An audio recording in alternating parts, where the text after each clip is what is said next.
നമസ്കാരം സുഹൃത്തുക്കളെ, ഏവർക്കും അക്ഷയ കേരളമിലേക്ക് ഒരിക്കൽ കൂടി ഹൃദയം നിറഞ്ഞ സ്വാഗതം. കേരളത്തിലെ നിരവധി കുടുംബങ്ങളെയും യുവാക്കളെയും നേരിട്ട് ബാധിക്കുന്ന 3 പ്രധാന സർക്കാർ ക്ഷേമ പദ്ധതികളെക്കുറിച്ചുള്ള ഏറ്റവും പുതിയ വിവരങ്ങളാണ് ഇന്നത്തെ വീഡിയോയിൽ വിശദമായി പങ്കുവയ്ക്കുന്നത്. ആദ്യമായി സ്വന്തമായി ഒരു സുരക്ഷിത വീട് എന്ന സ്വപ്നം സാക്ഷാത്കരിക്കാൻ സഹായിക്കുന്ന ലൈഫ് മിഷൻ ഭവന പദ്ധതിയുമായി ബന്ധപ്പെട്ട കാര്യങ്ങൾ, അതുപോലെ നിരവധി പേർ കാത്തിരിക്കുന്ന സ്ത്രീ സുരക്ഷാ പെൻഷൻ പദ്ധതി സംബന്ധിച്ച നിലവിലെ സ്ഥിതി, അതുപോലെ തന്നെ ജോലി തേടുന്ന യുവാക്കൾക്ക് പ്രതിമാസ ധനസഹായം നൽകുന്ന chief ministers connect to work scholarship പദ്ധതിയെക്കുറിച്ചുള്ള പ്രധാന വിവരങ്ങൾ, ഇതെല്ലാമാണ് ഈ വീഡിയോയിൽ നമ്മൾ പരിശോധിക്കാൻ പോകുന്നത്. വീഡിയോ മുഴുവനായും കാണൂ, കാരണം ഓരോ കാര്യങ്ങളും അത്രയും പ്രധാനപ്പെട്ടതാണ്. സ്കിപ്പ് ചെയ്യാതെ അവസാനം വരെ കാണാൻ ശ്രമിക്കൂ. ചാനൽ ആദ്യമായി കാണുന്നവരാണെങ്കിൽ സബ്സ്ക്രൈബ് ചെയ്യാനും സപ്പോർട്ട് ചെയ്യാനും ഹൈപ്പ് ചെയ്യാനും ലൈക്ക് ചെയ്യാനും കമന്റ് ചെയ്യാനും മറക്കരുത്. അപ്പോൾ നമുക്ക് വീഡിയോയിലേക്ക് കടക്കാം. കേരളത്തിൽ ഇന്നും നിരവധി കുടുംബങ്ങൾ സ്വന്തമായി സുരക്ഷിതമായ ഒരു വീടില്ലാതെ കഴിയുന്നുണ്ട്. ചിലർ വാടക വീടുകളിലും ചിലർ താമസയോഗ്യമല്ലാത്ത പഴയ വീടുകളിലുമാണ് ജീവിക്കുന്നത്. ഇത്തരം കുടുംബങ്ങൾക്ക് സ്ഥിരമായ താമസ സൗകര്യം ഒരുക്കുക എന്ന ലക്ഷ്യത്തോടെയാണ് ലൈഫ് മിഷൻ പദ്ധതി നടപ്പിലാക്കുന്നത്. ഈ പദ്ധതിയിലൂടെ അർഹരായ കുടുംബാംഗങ്ങൾക്ക് വീടിന്റെ നിർമ്മാണത്തിനോ ഭവന സഹായത്തിനോ സാമ്പത്തിക പിന്തുണ ലഭിക്കുന്നു. ഇതിൽ മുൻഗണന ലഭിക്കുന്നത് പൊതുവെ വീടില്ലാത്ത കുടുംബങ്ങൾക്കും അപകടാവസ്ഥയിലുള്ള വീടുകളിൽ കഴിയുന്നവർക്കും സാമ്പത്തികമായി പിന്നോക്കം നിൽക്കുന്ന കുടുംബാംഗങ്ങൾക്കും പട്ടികജാതി പട്ടികവർഗ വിഭാഗങ്ങൾക്കും മത്സ്യത്തൊഴിലാളി കുടുംബങ്ങൾ, അതുപോലെ ഭിന്നശേഷിക്കാർ, വിധവകൾ, മറ്റ് പ്രത്യേക വിഭാഗങ്ങൾ എന്നിവർക്കാണ് ഈ ഒരു പദ്ധതി മുൻഗണന ലഭിക്കുന്നത്. എന്നാൽ അന്തിമ അർഹത പ്രധാനമായും പ്രാദേശിക ഭരണ സ്ഥാപനങ്ങളുടെ പരിശോധനയ്ക്കും സർക്കാർ മാർഗനിർദ്ദേശങ്ങൾക്കും വിധേയമായിരിക്കും എന്നുള്ളത് ശ്രദ്ധിക്കേണ്ടതാണ്. വീടിന്റെ നിർമ്മാണത്തിനായി വിവിധ വിഭാഗങ്ങളനുസരിച്ച് സാമ്പത്തിക സഹായം അനുവദിക്കാറുണ്ട്. ചില സാഹചര്യങ്ങളിൽ സഹായത്തുക ഏകദേശം 4 ലക്ഷം രൂപ മുതൽ 6 ലക്ഷം രൂപ വരെ ആയിരിക്കാം. എന്നാൽ കൃത്യമായ തുകയും ഘട്ടങ്ങളും സർക്കാർ ഉത്തരവുകൾ അനുസരിച്ചായിരിക്കും ലഭിക്കുന്നത്. ഇനി അപേക്ഷ എവിടെ നൽകണം എന്നുള്ള ചോദ്യമുണ്ട്.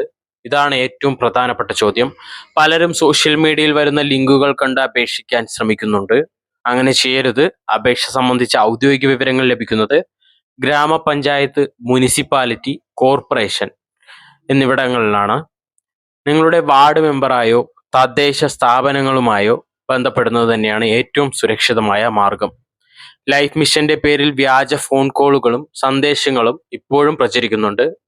പണം നൽകിയാൽ ഉടൻ വീട് അനുവദിക്കും, ഓൺലൈനായി രജിസ്റ്റർ ചെയ്താൽ ഉടൻ അംഗീകാരം. ഇത്തരം വാഗ്ദാനങ്ങൾ വിശ്വസിക്കരുത്. സർക്കാർ പദ്ധതികൾക്കായി വ്യക്തികളുടെ അക്കൗണ്ടിലേക്ക് പണം അയക്കേണ്ട സാഹചര്യം ഉണ്ടാവില്ല. ഇനി അടുത്ത പ്രധാനപ്പെട്ട അപ്ഡേറ്റ് ആണ് സ്ത്രീ സുരക്ഷാ പെൻഷൻ പദ്ധതി. ഇപ്പോൾ നിരവധി പേർ അന്വേഷിക്കുന്ന മറ്റൊരു വിഷയമാണിത്. പഴയ പദ്ധതിയുടെ നിലവിലെ പ്രവർത്തനം സംബന്ധിച്ച് പലർക്കും സംശയങ്ങളുണ്ട്. ഇപ്പോൾ ലഭ്യമായ വിവരങ്ങൾ പ്രകാരം മുൻകാല മാതൃകയിലുള്ള പദ്ധതി താൽക്കാലികമായി സജീവമല്ല. ഇനി പുതുതായി പദ്ധതി വരുമോ എന്നുള്ള ചോദ്യമുണ്ട്. വനിതകളുടെയും ട്രാൻസ്ജെൻഡർ വ്യക്തികളുടെയും സാമൂഹ്യ സുരക്ഷ കൂടുതൽ ശക്തിപ്പെടുത്തുന്ന പുതിയ മാതൃക സർക്കാർ അവതരിപ്പിക്കുമെന്ന പ്രതീക്ഷയുണ്ട്. പുതിയ പദ്ധതിയുടെ അർഹത, സഹായതുക, അപേക്ഷാ രീതി എന്നിവ സർക്കാർ ഔദ്യോഗികമായി പ്രഖ്യാപിച്ച ശേഷമേ വ്യക്തമാവുകയുള്ളൂ. അതുവരെ സോഷ്യൽ മീഡിയയിലെ സ്ഥിരീകരിക്കാത്ത വിവരങ്ങൾ വിശ്വസിക്കാതിരിക്കുക.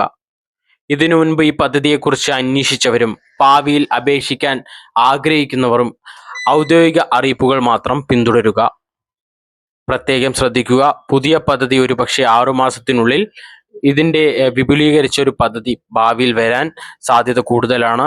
അത് തന്നെയാണ് മന്ത്രി വ്യക്തമാക്കിയ കാര്യവും. ഒരുപാട് പേരെ ഇതിൽ നീക്കം ചെയ്യാൻ സാധ്യത കൂടുതലാണ്. ഈ ഒരു പദ്ധതിയിൽ ഒരുപാട് അനർഹർ ഉൾപ്പെട്ടിട്ടുണ്ടെന്നാണ് UDF സർക്കാർ വ്യക്തമാക്കിയിരിക്കുന്നത്. LDF സർക്കാരിന്റെ അവസാന 1 മാസത്തിന് മുൻപാണ് ഈ ഒരു പെൻഷൻ പദ്ധതി തുടർന്നതെന്നും ഒരുപാട് പേരെ ഒന്നും പരിശോധിക്കാതെയാണ് ഈ പദ്ധതിയിൽ ഉൾപ്പെടുത്തിയതെന്നും ഇത് വിപുലീകരിച്ച് പുതിയൊരു പദ്ധതി, അനർഹരെ ഒഴിവാക്കാനുള്ള പദ്ധതിയും തയ്യാറാക്കണമെന്നാണ് പുതിയ UDF സർക്കാർ വ്യക്തമാക്കിയിരിക്കുന്നത്. അതുകൊണ്ട് തന്നെ ഈ പദ്ധതി ഇനി 6 മാസത്തിനുള്ളിൽ പുതിയൊരു പദ്ധതിയായി വരാൻ സാധ്യത കൂടുതലാണ്. ഇപ്പോൾ കേരളത്തിന്റെ സാമ്പത്തിക സ്ഥിതിയും എല്ലാം നോക്കുമ്പോൾ തന്നെ ഒരുപക്ഷെ ഇങ്ങനൊരു പദ്ധതി വന്നാൽ പോലും അത് എല്ലാവർക്കും ലഭിക്കണമെന്നില്ല. സ്ത്രീ സുരക്ഷാ പെൻഷൻ നിർത്തലാക്കിയിട്ടാണോ KSRTC ബസ്സിൽ സ്ത്രീകൾക്ക് സൗജന്യ യാത്ര നൽകിയതെന്ന് പല വാദങ്ങളും ഇപ്പോൾ വരുന്നുണ്ട്. അതുമായി ബന്ധപ്പെട്ട അഭിപ്രായങ്ങൾ നിങ്ങൾ കമന്റ് ബോക്സിൽ രേഖപ്പെടുത്തൂ. ഇനി അടുത്ത പ്രധാനപ്പെട്ട കാര്യമാണ് chief ministers connect to work scholarship പദ്ധതി. യുവാക്കൾക്ക് വളരെ ഉപകാരപ്പെടുന്ന ഈ ഒരു പദ്ധതി മത്സര പരീക്ഷകൾക്ക് തയ്യാറെടുക്കുന്നവർക്കും തൊഴിൽ നൈപുണ്യ പരിശീലനം നേടുന്നവർക്കും സാമ്പത്തിക പിന്തുണ നൽകുക എന്ന ലക്ഷ്യത്തോടെയാണ് chief minister connect to work scholarship പദ്ധതി നടപ്പിലാക്കുന്നത്. പല വിദ്യാർത്ഥികൾക്കും തൊഴിൽ അന്വേഷിക്കുന്ന യുവാക്കൾക്കും പരിശീലനത്തിനും പഠനത്തിനുമായി സാമ്പത്തിക ബുദ്ധിമുട്ട് നേരിടുന്നുണ്ട്. അവരെ സഹായിക്കാനാണ് ഈ പദ്ധതി രൂപവൽക്കരണം ചെയ്തിരിക്കുന്നത്. അർഹരായ ഗുണഭോക്താക്കൾക്ക് പ്രതിമാസം 1000 രൂപ വീതം പരമാവധി 12 മാസത്തേക്ക് സഹായം ലഭിക്കും. അങ്ങനെ ഒരു വർഷം കൊണ്ട് ആകെ 12,000 രൂപ വരെ ലഭിക്കാനുള്ള അവസരമാണ് ഈ പദ്ധതിയിലൂടെ ഒരുക്കിയിരിക്കുന്നത്. ഈ പദ്ധതി അവസാനിപ്പിക്കുമെന്ന തരത്തിൽ നിരവധി അഭ്യൂഹങ്ങൾ പ്രചരിച്ചിരുന്നു. എന്നാൽ നിലവിൽ പദ്ധതി തുടരുമെന്നും അർഹരായവർക്ക് സഹായം ലഭ്യമാക്കാനുള്ള നടപടികൾ മുന്നോട്ട് പോകുന്നുവെന്നുമാണ് ലഭ്യമായ വിവരം. മുൻപ് അംഗീകാരം ലഭിച്ചവരുടെ കുടിശ്ശിക അടക്കമുള്ള വിഷയങ്ങളും സർക്കാർ പരിഗണിക്കുന്നുണ്ട്. ഇനി ഇതിൽ അപേക്ഷിക്കുന്നത് സാധാരണയായി തൊഴിൽ തേടുന്ന യുവാക്കൾ, മത്സര പരീക്ഷ അതായത് SSC PSC ഇങ്ങനെയുള്ള മത്സര പരീക്ഷകൾക്ക് തയ്യാറെടുക്കുന്നവർ, അംഗീകൃത നൈപുണ്യ പരിശീലന കോഴ്സുകൾ പങ്കെടുക്കുന്നവർ എന്നിവർക്കാണ് ഈ പദ്ധതി ലക്ഷ്യമിടുന്നത്.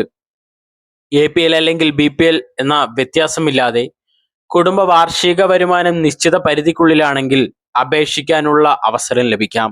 അന്തിമ അർഹത സർക്കാർ മാനദണ്ഡങ്ങൾ അനുസരിച്ചായിരിക്കും. അപേക്ഷ സാധാരണയായി എംപ്ലോയ്മെന്റ് എക്സ്ചേഞ്ച് മുഖേനയാണ് സ്വീകരിക്കുന്നത്. രജിസ്ട്രേഷൻ പൂർത്തിയാക്കിയ ശേഷം ബന്ധപ്പെട്ട ഉദ്യോഗസ്ഥർ വിവരങ്ങൾ പരിശോധിക്കും. എംപ്ലോയ്മെന്റ് എക്സ്ചേഞ്ചിന്റെ ഓൺലൈൻ വെബ്സൈറ്റ് വഴി നിങ്ങൾക്ക് അപേക്ഷിക്കാവുന്നതുമാണ്. എല്ലാ പരിശോധനകളും പൂർത്തിയായാൽ അർഹരായ ഗുണഭോക്താക്കളുടെ ബാങ്ക് അക്കൗണ്ടിലേക്ക് നേരിട്ട് ഡയറക്റ്റ് ബെനിഫിറ്റ് ട്രാൻസ്ഫർ സംവിധാനത്തിലൂടെ സഹായം കൈമാറും. ഈ സാമ്പത്തിക വർഷത്തിൽ എത്ര പേർക്കാണ് ആനുകൂല്യം ലഭിക്കുന്നുവെന്ന് സർക്കാർ തീരുമാനിക്കുന്ന വിഷയമാണ്. എന്നാൽ മുൻപ് അംഗീകാരം ലഭിച്ചവരുടെ സഹായവും പുതിയ അപേക്ഷകളുടെ നടപടികളും ഘട്ടം ഘട്ടമായി മുന്നോട്ട് പോകുമെന്ന പ്രതീക്ഷയുണ്ട്. സർക്കാർ ക്ഷേമ പദ്ധതികളുമായി ബന്ധപ്പെട്ട വിവരങ്ങൾ അറിയുമ്പോൾ എപ്പോഴും ഔദ്യോഗിക അറിയിപ്പുകൾ മാത്രം മുൻഗണന നൽകുക. അപരിചിതമായ ഒരാൾക്ക് പണം നൽകുകയോ സ്ഥിരീകരിക്കാത്ത വെബ്സൈറ്റുകളിൽ വ്യക്തിഗത വിവരങ്ങൾ നൽകുകയോ ചെയ്യരുത്.